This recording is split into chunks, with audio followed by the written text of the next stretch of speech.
A reading from the Gospel of Matthew. Jesus left that place and went away to the district of Tyre and Sidon. Just then a Canaanite woman from that region came out and started shouting, "Have mercy on me, Lord, Son of David. My daughter is tormented by a demon." But he did not answer her at all. And his disciples came and urged him, saying, "Send her away, for she keeps shouting after us." He answered, "I was sent only to the lost sheep of the house of Israel." But she came and knelt before him, saying, "Lord, help me." He answered, "It is not fair to take the children's food and throw it to the dogs." And she said, "Yes, Lord, yet even the dogs eat the crumbs that fall from their master's table." Then Jesus answered her, "Woman, great is your faith. Let it be done for you as you wish." And her daughter was healed instantly. Hear what the Spirit is saying to the church. Thanks be to God. Will you pray with me, please? Loving God, be with us. Touch our hearts with your Spirit to open them to your love. Touch our minds that we may be ready to hear new things. And may the words of my mouth and the meditations of all of our hearts be acceptable to you. Amen. Jesus called the woman a dog. There's just no way to get around that extremely difficult part of this very uncomfortable story. Most preachers, when this story arrives in the lectionary, grab the Bible and flip through and look at what the other suggested texts are, hoping that it will be something easier to preach. This story is troubling for us. It presents a Jesus that seems all wrong from everything we've ever learned. He's always supposed to be loving and kind and gentle, never harsh, certainly never acting, as we see here, in a way that would be mean, and adding at the end almost a cruel insult. And our first reaction is to try to kind of tidy the story up and make Jesus look a little better. We don't like it that way. Reading all the different scholars as well as many preachers in their work on this story this past week, the explanations of trying to tidy it up have been all over the map, especially for those who want to make the story sound like something different or something nice, those who want to make it much more palatable. They're looking for a way to take the sting out of these words of Jesus. Now, some have said that Jesus was really just joking with this woman, that we don't know what the expression was on his face or the inflection in his voice, or some say he winked at her first before he made these statements. Now, I don't know about you, but I personally have never met a woman that if you called her a dog would take it as a joke no matter what you had done first. Your tone and your expression would not make one bit of difference.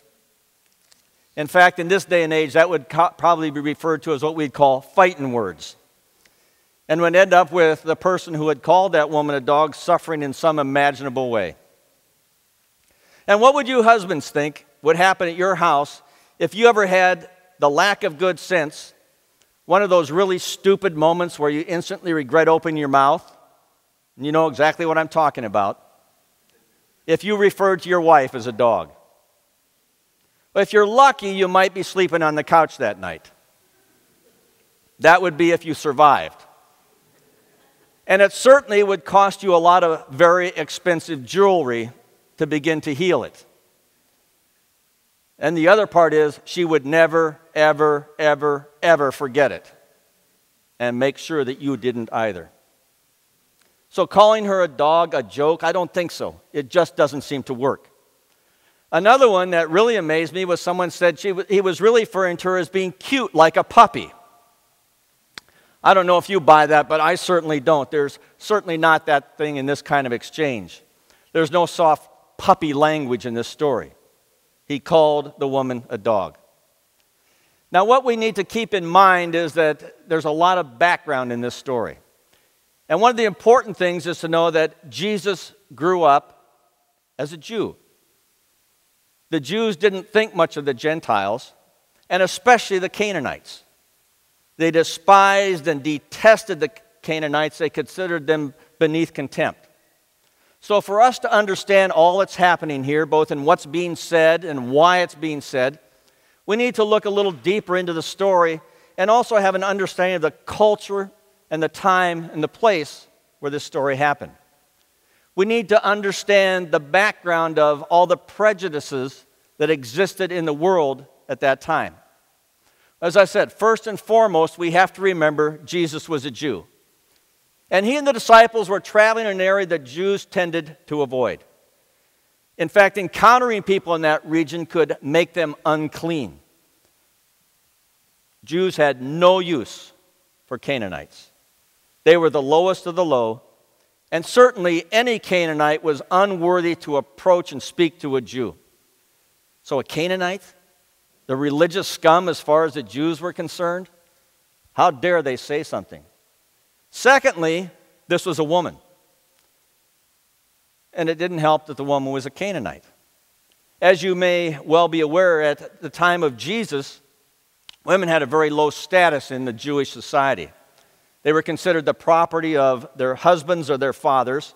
They had few rights. And that inferior status was supported by the religious practices of the day. It was never proper for a woman to speak out loud to a man in a public place. How well would that work today? But much less, she would never speak to a man she didn't know. So we have a Canaanite woman speaking to a Jewish man in public. It would be an absolute outrage for everyone.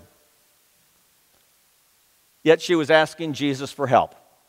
Her daughter was suffering from what she described as a demon. And when she first approaches Jesus, he just ignores her. His first response is silence. He doesn't even acknowledge that she's there. That's an insult even today.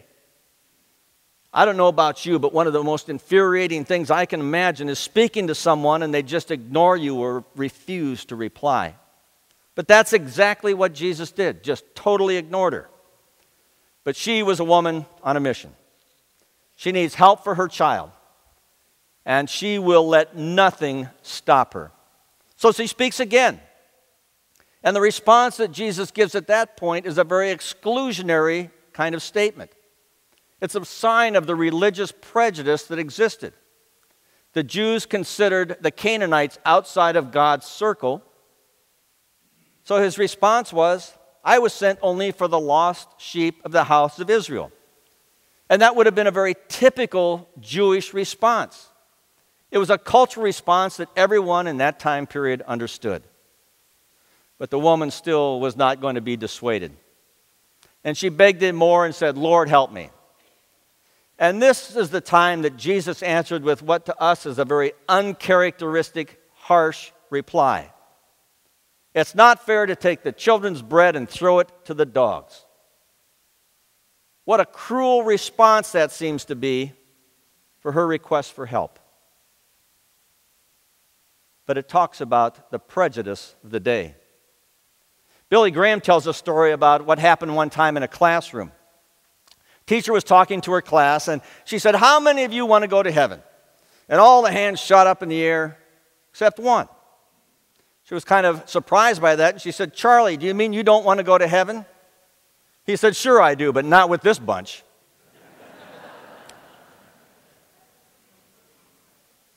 Unfortunately, even today, there are many religious groups that feel that way about one another. Religious prejudice has always been there.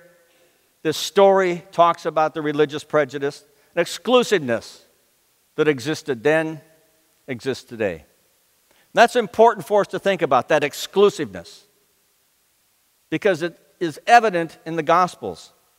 There's nowhere in the Gospels that it says that Jesus ever entered the home of a Gentile. His mission, in his mind, at this point, was to bring salvation to the Jewish community through the framework of their Jewish faith. That doesn't mean he was anti-Gentile. He wasn't anti-anyone. But he was here for a specific task, to usher in the kingdom of God, specifically built on the moral and theological foundations of Judaism. But this woman's plea, her situation, was forcing him to think about his mission in a new way, forcing him to think outside the box.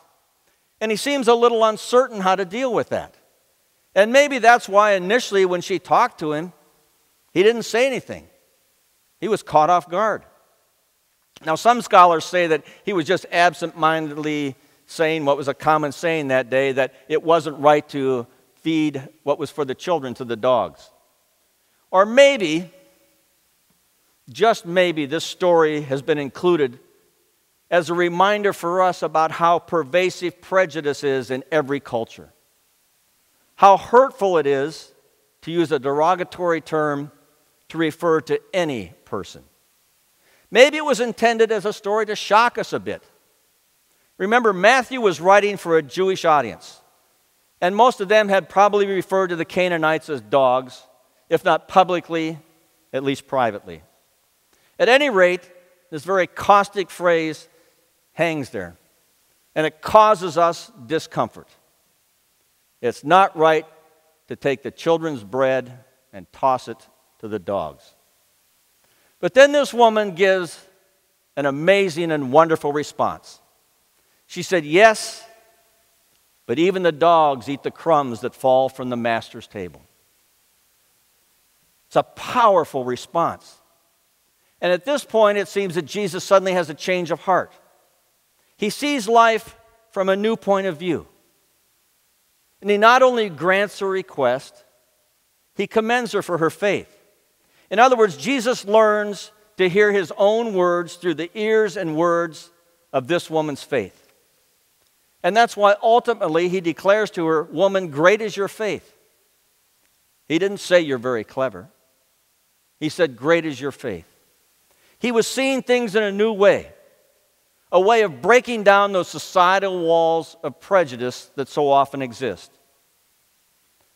Reverend Frances Hubbard describes an incident that occurred between her second and third years of seminary. She was enrolled in a clinical pastoral education program at New England Deaconess Hospital in Boston. She and her classmates were working with a hospital chaplain and learning how to deal with people in the hospital, learning pastoral care for the sick, and seeing in 8 weeks more folk than many clergy see in several years. She says 2 of the patients that she saw during that time remained very vivid in her memory. Both of them were women, both suffering from cancer. Both of them had described themselves to her as lapsed Roman Catholics. Both of them had told Hubbard that they pictured God as this powerful being, but very remote. They pictured God as male and cold and uncaring. They said their impression of Jesus was somewhat the same.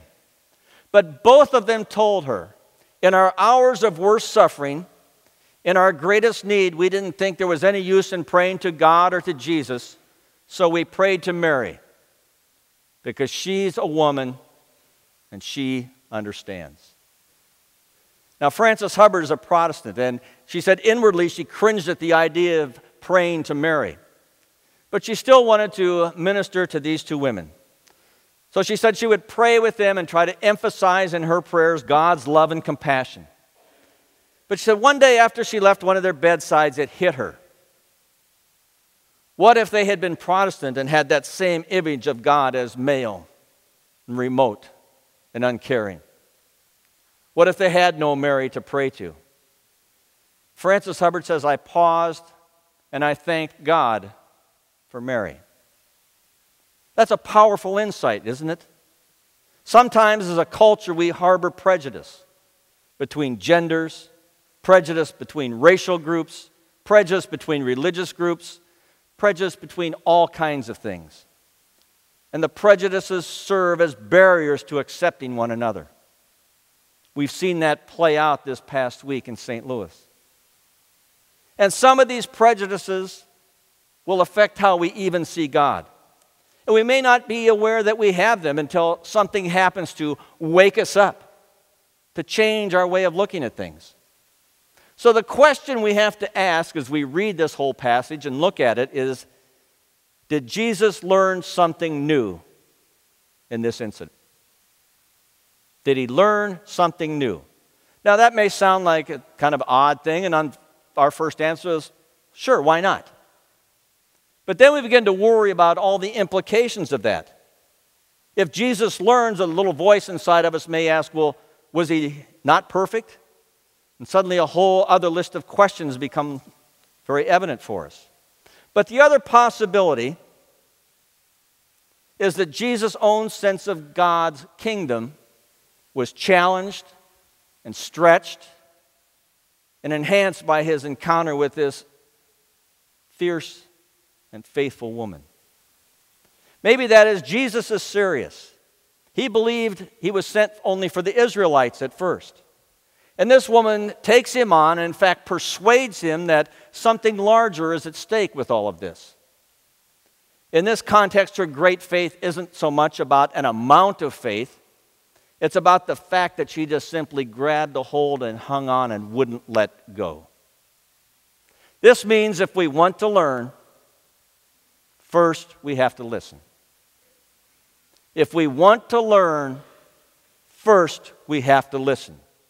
And once we've listened, then we need to open ourselves to change, to looking at things in a new way.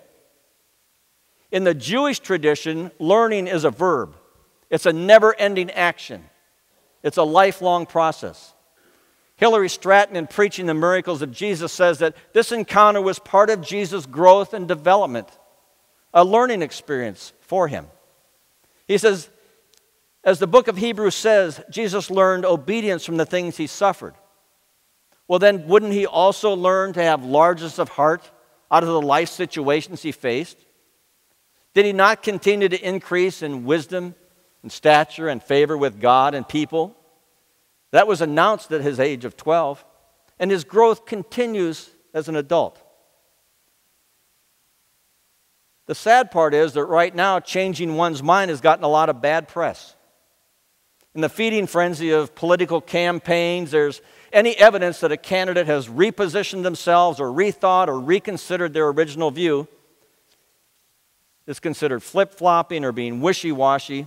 And the media's judgment of any adjustment of one's stand or one's understanding of anything in life over the course of the last 10 or 20 or even 30 years, if you've changed your mind, that's seen as some kind of a weakness or a moral or intellectual deficit.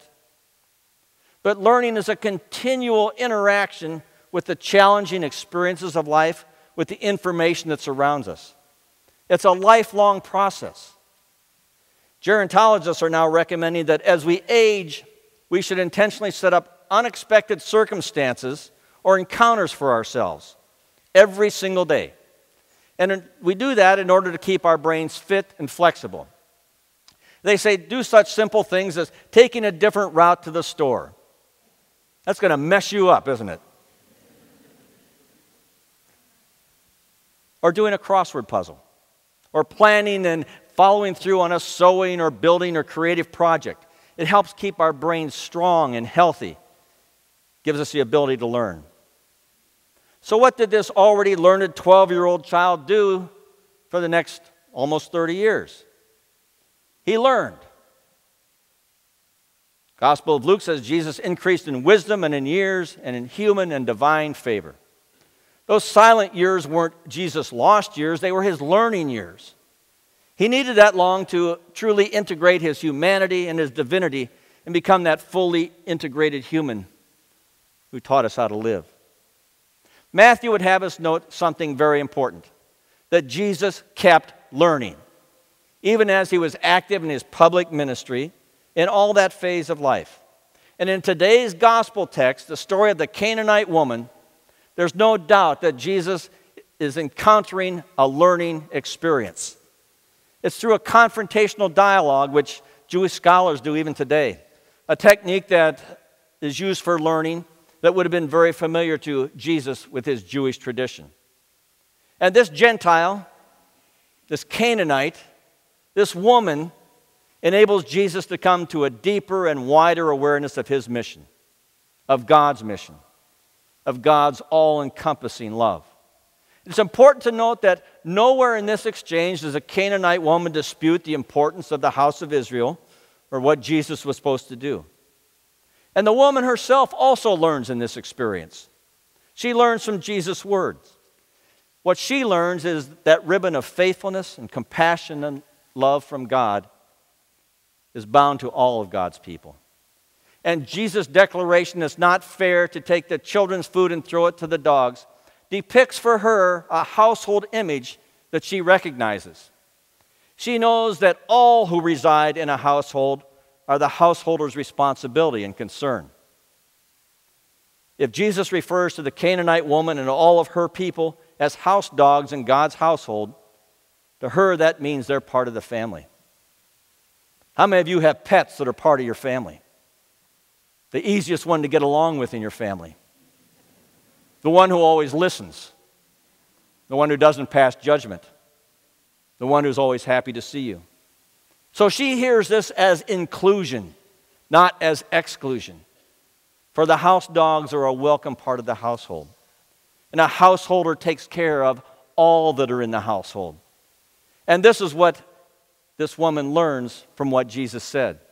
And this is what, in a sense, with her way of talking back, she reveals back to Jesus. Jesus is confronted with a faith that's not nurtured by his native tradition. He has to acknowledge that it's valid, that through the encounter, there's that learning that divine love knows no boundaries, no racial boundaries, no boundaries of any kind. It's a learning experience for Jesus. And that should give us hope, because Jesus continued to learn and grow his whole life. That means there's hope for us. We need to be open to being pushed at the boundaries that we've set in life. We need to acknowledge our own prejudices, be they the ones that we learned as a very young child or the ones that we formed over the years. God's love is there for everyone. And we are called to share that love, to give that love. So maybe what all of us need is some kind of a Canaanite woman to enter our lives, to push us, to challenge us, to help us to learn to grow as God's people. Maybe we need to be open to the challenges of God's Spirit coming to us from the Canaanite women of our day. Amen.